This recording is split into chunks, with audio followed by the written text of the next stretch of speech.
¿Cuál es la rentabilidad de una empresa? Una pregunta importantísima que nos hacemos como inversores y que vamos a tratar de responder con uno de los tests más sofisticados, más importantes para el inversor, que es el cálculo del ROIC, el Return on Invested Capital, en español ROCE, retorno sobre el capital invertido o empleado. Para esto vamos a necesitar un par de cálculos auxiliares y, como siempre, vamos a presentar primero la fórmula del ROIC y las fórmulas auxiliares, el Excel para mostrarlo en nuestro ejemplo de Grand Canyon Education, LOPE, que es la empresa que estamos analizando a lo largo de estos videos.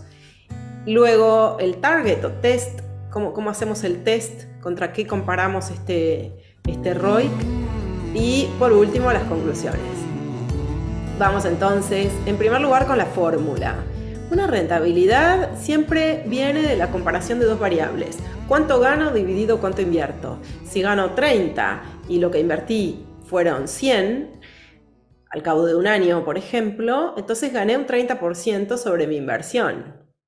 Pero si para ganar los mismos 30 en un año tuve que invertir, por ejemplo, 1000, eso significa que mi retorno sobre ese capital fue solo 3%, no 30%.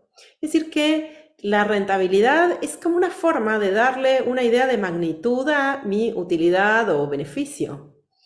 Porque lo que hace es comparar ese beneficio, que puede ser anual, puede ser trimestral, bueno, supongamos que es anual. Entonces, la rentabilidad lo que hace es compararlo con el monto de capital invertido para generar ese beneficio. Por lo tanto, es una métrica súper importante que compara elementos de dos de los estados financieros: ganancias del estado de resultados y activos o capital del balance. Es una métrica que mezcla una variable de flujo y una variable de stock, ¿verdad? Entonces es una métrica un poco más compleja que lo que puede ser simplemente calcular un margen o analizar si no hubo pérdidas en un determinado periodo, como pueden ser los cálculos que estuvimos haciendo de análisis fundamental en este grupo de videos. Bueno, vamos entonces con lo primero que tengo que calcular, que es el numerador. ¿Cuál es la ganancia de la operación? No sirve la ganancia neta, porque la ganancia neta tiene mezclados los costos financieros, no puedo usar esa ganancia. Ahí están mezclados los intereses de deuda que no tienen nada que ver con la operación de la compañía. La compañía podría no estar endeudada o sí estarlo, eso no debería afectar en absoluto. El monto de intereses podría ser alto, podría ser cero, y no debería afectar en absoluto el negocio de la compañía, lo que vende, lo que cobra a sus clientes. Entonces, vamos a tomar una métrica que arranca con la ganancia operativa, pero que la corrige porque tenemos que quitarle los impuestos. La ganancia operativa no tiene restados los impuestos. Entonces vamos a calcular una especie de ganancia neta sin intereses. Ganancia operativa por 1 menos la tasa de impuestos. Eso se llama NOPAT, Net Operating Profit After Tax. Es una métrica contable, pero no está directamente en el estado de resultados. Hay que calcularla. ¿Para qué se calcula? Bueno, para encontrar cuál sería una especie de ganancia neta que no esté afectada por los intereses de deuda y por lo tanto que, bueno, no tener el problema del financiamiento. Como si compro un auto, la velocidad a la que va, la performance que tiene el auto, si es rápido, cómo acelera, depende de la forma en la que yo lo pago, depende del financiamiento. Por ejemplo, si lo pago con un préstamo o si lo pago en cuotas. No tiene nada que ver. La performance del auto no tiene nada que ver con el financiamiento, y eso es lo mismo que estamos haciendo aquí con el NOPAT. Segundo, vamos al denominador. Necesitamos calcular el capital empleado, o que también se llama capital operativo, el monto de dinero que se usa para comprar todos los activos que van a dar lugar a esa ganancia operativa: planta, equipo, inventarios, todo eso. Se puede calcular a partir del activo total del balance, pero no es exactamente lo mismo que el activo total, porque el activo puede contener activos que no se usan en la operación. Por ejemplo, si la empresa compró otras compañías, entonces inversiones de largo plazo, Goodwill, que sería un sobreprecio pagado por la compra de otras empresas. Entonces hay que quitar todo eso. Y también puede haber parte de los activos que no estemos financiando nosotros como empresa, sino el proveedor. Es decir, Walmart, por ejemplo, tiene un montón de productos en sus tiendas, que no está haciendo Walmart el esfuerzo financiero para comprar, fabricar esos productos, sino que el proveedor los trae, Walmart los vende, los cobra en efectivo y después como a 90 días aproximadamente le paga a los proveedores. Entonces, por eso quitamos accounts payable o proveedores para mostrar que hay parte de los activos que están siendo financiados por alguien más. Así vamos a obtener una métrica que nos dice cuál es el capital necesario para generar esa ganancia operativa. Finalmente, comparándolas, ahí tenemos la rentabilidad. Aquí en Excel empiezo con el activo total y lo voy a corregir quitando dos cosas. Los activos que no forman parte de la operación, si bien estaban en el balance, y el pasivo gratuito, que serían las cuentas a pagar a los proveedores. Buscamos primero el activo total, Total Assets, que es uno de los números más fáciles de encontrar porque es justamente el que hay dos iguales en la balanza. En el balance es el número donde hay dos iguales.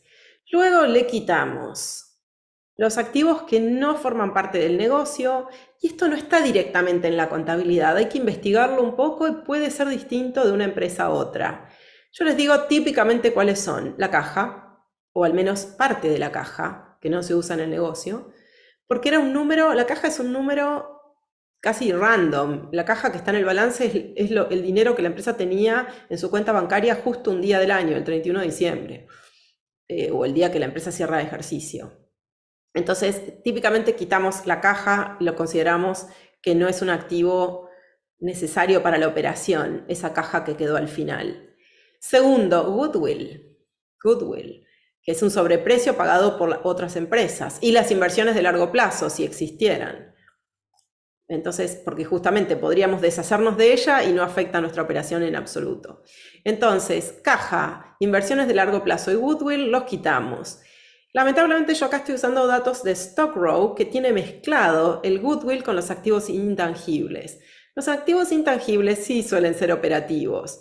Entonces, si pudiéramos acá dividir esas dos aguas y quitar como activo no operativo solamente el goodwill, eso sería ideal. En este caso, bueno, así tengo los datos, así que voy a quitar todo, asumiendo un poco que ahí están las inversiones, porque no hay en los datos de StockRow no hay una línea específica con inversiones. Así que por eso lo hacemos de esa forma. Si hay goodwill es porque hubo inversiones.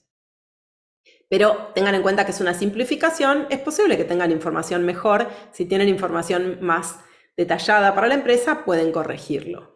Bueno, y quitamos los accounts payable, que los van a encontrar también en el balance. Todos estos son números del balance dentro de los pasivos de corto plazo. Ok, ahí tenemos entonces el activo total menos los activos que no forman parte del negocio principal, menos el pasivo gratuito. ¿Qué quiere decir gratuito? Que no nos devenga intereses, no va a haber que pagar intereses, por supuesto no es pasivo bancario. Una vez que tenemos el capital operativo, que no lo confundan con el patrimonio neto, esto es otro número, no es el patrimonio. Al patrimonio neto lo llamamos patrimonio neto o equity. Una vez que tenemos el capital operativo y tenemos la ganancia de la operación neta de impuestos, es decir, el NOPAT, los comparamos. Dividiendo NOPAT dividido capital, ahí tenemos el ROIC o rentabilidad del negocio. Se puede promediar, este es un número que es un porcentaje, pero no hay problema en promediarlo, y entonces podemos ver cómo esta compañía que estamos analizando, Grand Canyon Education, tuvo a lo largo de 10 años una rentabilidad promedio del 30% anual en dólares. Súper alta, como mínimo vamos a pedirle 15%, que es lo que llamamos costo de oportunidad del capital, WACC. Después veremos cómo calculamos este número, pero como mínimo queremos un 15% de rentabilidad y esta compañía lo supera, lo ha superado en promedio cómodamente, lo duplica.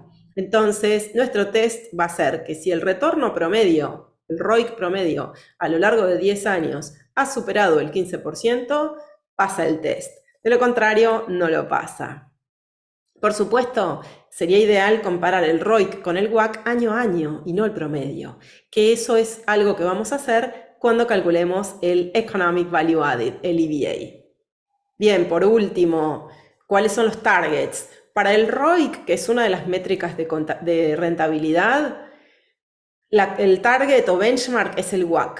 Es decir, la rentabilidad de este negocio para pasar nuestro test tiene que superar a la rentabilidad de otras empresas de riesgo similar, que sería el otro uso que le podríamos dar a nuestro capital.